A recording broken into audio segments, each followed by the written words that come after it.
Hello, my name is Bobbie Saccone and I'm a registered dietitian at the IU Health Center. Today I want to talk about sodium, commonly known as salt. Salt is made up of sodium and chloride, and all of us need less than a teaspoon of it a day.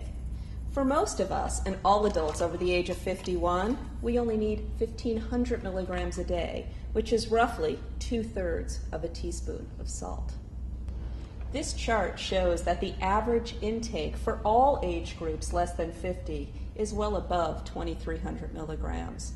For most of us who need 15 milligrams or less per day, you can see that we fall far above the mark.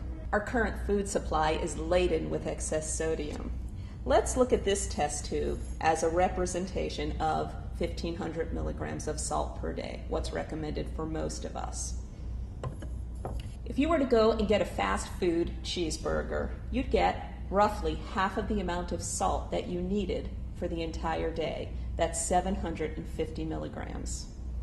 If you were to make your cheeseburger at home, you can reduce the sodium in less than half, roughly 300 milligrams. This represents lean ground beef, 1 slice of unprocessed cheese, and a bun. Let's look at another. This tube represents 2 seasoned breadsticks at a fast food or sit-down Italian restaurant. It's roughly 500 to 600 milligrams of salt. Breadsticks are usually eaten before your main entree comes. Add a salad and half a portion of chicken parmesan, eggplant parmesan, and we're looking at over 2,300 milligrams per day. Many of you use items such as this for a quick lunch. While they're better than most and reduced in salt, fat, and total calories, they still stack up to about 600 milligrams per box, per meal. Most canned soups also pack a lot of sodium. If we were to buy low salt or light soups, we're still looking at 500 milligrams of soup per serving. And in most cans, there are 2 servings of soup. Studies show that roughly 70% of the added salt in our diet comes from dining out and convenience foods, not the added salt that we add to our cooking or at the table.